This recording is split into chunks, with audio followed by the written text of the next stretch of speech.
Hello, it's Darren at Moonhare Studio. And if you've got Ethera Gold 2.5, then you probably love all of the presets. But what if you want to make and store some of your own? Well, let's have a look at that. And before I start, I should say that Stefano Maccarelli has released a whole new set of free presets for the core synth. So if you haven't got those yet, check out the video. I've linked it in the description and in the video above. Yeah, just download them because there's some great sounds there. Now, if you want to get on to programming your own sounds, obviously at some stage you're going to want to be able to recall them, and it's a great facility to be able to have those presets in the drop down menu. But how do you get them in there? So let's have a look. When I composed Ethereal Nomad, and see the video on how I did that, there were a number of patches there that I programmed myself. In fact, I don't think any single patch was unaltered, and some of them more so than others, some almost sort of right from scratch. You know, things like the mandolin patch, which I really love, and I can see myself using on other compositions. Likewise, I spent quite a lot of time on the percussion, which I really like. Oxygen was another one that I mentioned specifically in the video. So how do we save these as patches? Well, the obvious thing might seem to save the instrument. So you'd go up here, you click on your save as, and then save it as an instrument and give it a name. So yeah, Mando's fine, and we save it. But the problem with that is you are actually saving it as an NKI file. You're saving it as a contact instrument, and as such you now don't have access to any of the other presets. So if you loaded this up, you couldn't get to all of your core synth presets.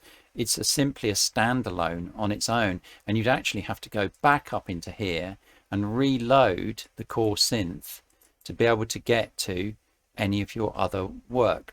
So now you can see we've got everything here. So what we want is to be able to save the preset into this library here, and as you can see, I've set up a folder of my own in amongst all of the other presets for my Moonhare patches. So let's show you how you do that. So to save our snapshot, we're not going to the file here, we're going to this snapshot icon here. Now if you can't see it, it might be that you're on the information section here, which is where you would program in where you're going to route your outputs and your MIDI channels and bits and pieces like that. So make sure that you've got the camera icon clicked and highlighted, and then click on here. You can enter a name for your snapshot. There's already one in here, but it might be blank, but just enter a useful name and click save. Now, where is that shot off to? Let's find it. So I'm going into my user content folder and the contact folder within that, and click on the core synth. And now we can see that that has been put in down the bottom here. So we've got our snapshot there. And all I really want to do is just to drag that up and put it in my Moonhare patches folder. And now that's in there along with the other one. So let's have a look at Cubase again. What I'll do is I'll load up a completely new instance of Ethera Gold Core Synth. So we'll just completely initialize that. And now if we go down into our Moonhare patches folder, I can open that up, and there we are. We've got our snapshot. So that's great.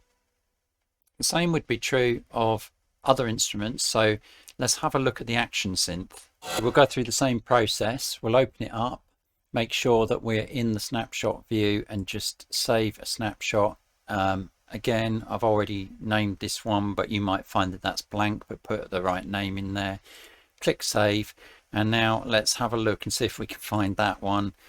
So we'll go back to our contact folder, into the action synth, and there it is.